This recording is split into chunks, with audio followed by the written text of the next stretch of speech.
मी संदीप चौधरी, नूतन औद्योगिक प्रशिक्षण संस्था चिनावल येथे जोडारी विभागामध्ये कार्यरत आहे। प्रशिक्षणार्थी मित्रांनो, या आपण सुरक्षितता याविषयी माहिती पाहत आहोत। तर मागच्या 2 व्हिडिओच्या माध्यमातून आपण सर्वसामान्य सुरक्षितता म्हणजे जनरल सेफ्टी, स्वतःविषयी सुरक्षितता, पर्सनल सेफ्टी याविषयी अभ्यास केला। तर या व्हिडिओच्या माध्यमातून आपण हँड टूल सेफ्टी म्हणजेच हत्यारांविषयी घेतली जाणारी काळजी याविषयी आपण माहिती पाहणार आहोत। तर काम करताना उपयोगात आणल्या जाणाऱ्या वेगवेगळ्या हत्याराविषयी आपल्याला जी काळजी घ्यायची आहे त्याला हत्याराविषयी सुरक्षितता असं म्हटलं आहे। पहिला आहे स्टील रूलचा उपयोग स्क्रूड्रायव्हर प्रमाणे करू नये। आता स्टील रूल ही आपल्याला मोजमाप करण्याची साधनं आहे, त्याद्वारे आपण मोजमाप करणार आहे। तर जेव्हा तिचं स्क्रूड्रायव्हर प्रमाणे वापर करणार तर त्याचे ग्रॅज्युएशन पहिल्या एंडपासून चालू होतं, सुरुवातीपासून चालू होतं। जर स्क्रूड्रायव्हर प्रमाणे वापर केला तर तिची ॲक्युरेसी खलास होईल आणि आपल्याला योग्यरित्या ती स्टील रूलचं माप मिळणार नाही, त्यावर घेतलेलं माप आपल्याला मोजता येणार नाही। ट्रायस्क्वेअरचा उपयोग हॅमर प्रमाणे करू नये, म्हणजेच ट्रायस्क्वेअरचा उपयोग जर हॅमर प्रमाणे केला तर त्याची ॲक्युरेसी जाऊन आपल्याला काटकोनात येणारं माप योग्यरित्या मिळणार नाही।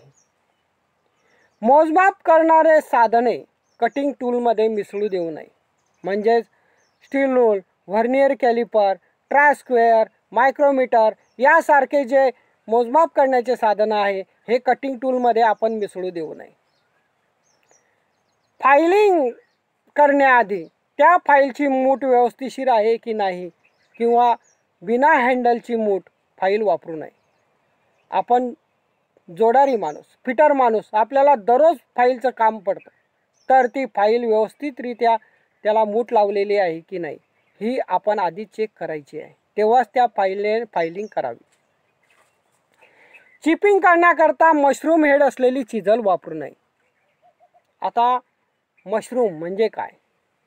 आपण जेव्हा चिजलला वरतून ठोकतो तेव्हा त्याच्या चारही बाजूला त्याचं जे हेड आहे ते मशरूम हेड तयार होतं, म्हणजे चारही बाजूला वरील धातू ठोकून ठोकून चारही बाजूला त्याची एक तुटण्यासारखी रिंग तयार होते त्या चिजलला।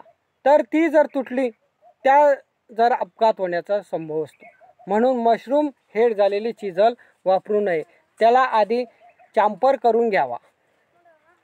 मजबूत हँडल बसवलेल्या व योग्य वजनाच्या हॅमर उपयोगात आघात करण्याकरता तुटलेले हँडल असलेले हेड, क्रॅक झालेले हँडल असलेले हॅमर वापरू नये, तसेच लूज असलेले हँडल वापरू नये।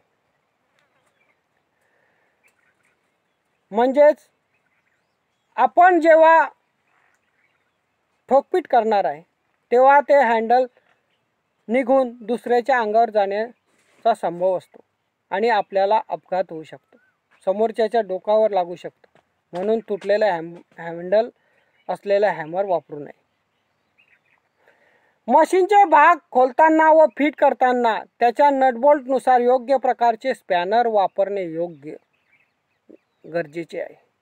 म्हणजेच आपण जर एखादा स्पॅनर लावला आणि तो योग्यरित्या तिथे बसला नाही तर तो स्लिप होऊन स्पॅनर उडून दुसऱ्याला अपघात होऊ शकतो किंवा आपल्याला स्वतःला इजा होऊ शकतात।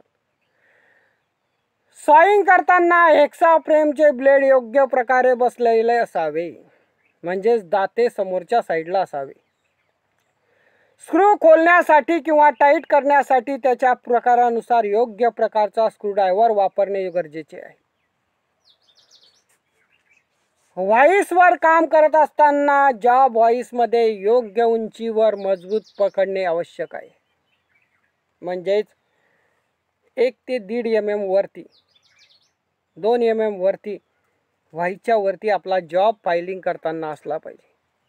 काम झाल्यावर उपयोगात आणलेले साधने किंवा हत्यारे योग्य जागेवर व्यवस्थितरित्या ठेवली गेली पाहिजे।